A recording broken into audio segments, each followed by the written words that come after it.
राज्य परिवहन महामंडळाच्या उत्पन्नात वाढ करणे आणि बसस्थानक परिसरातील अवैध प्रवासी वाहतुकीला आळा घालण्याच्या उद्देशाने जालना विभागात विशेष तपासणी मोहीम हाती घेण्यात आली आहे।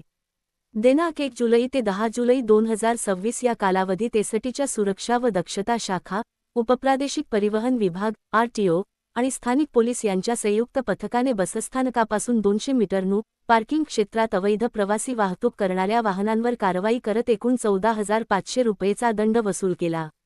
ही मोहीम राज्याचे परिवहन मंत्री प्रताप सरनाईक यांच्या निर्देशानुसार तसेच मुख्य सुरक्षा व दक्षता अधिकारी तथा पोलीस उपमहानिरीक्षक डॉक्टर प्रियंका नारनवरे यांच्या मार्गदर्शनाखाली राबविण्यात येत आहे। अवैध प्रवासी वाहतुकीमुळे एसटी महामंडळाच्या महसुलात होणारी घट रोखणे आणि प्रवाशांना सुरक्षित व अधिकृत वाहतूक सेवा उपलब्ध करून देणे हा या मोहिमेचा मुख्य उद्देश आहे।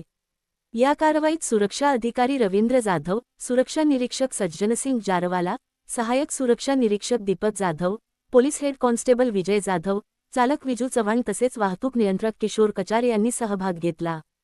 ही विशेष मोहीम जालना मध्यवर्ती बसस्थानकासह अंबड, जाफराबाद, परतूर, बदनापूर, राजूर, घनसावंगी, कुंभार, पिंपळगाव, शहागड, तीर्थपुरी, भोकरदन, आष्टी, मंठा तसेच इतर प्रमुख बसस्थानक परिसरात पुढील काही दिवस सुरू राहणार असल्याची माहिती देण्यात आली आहे।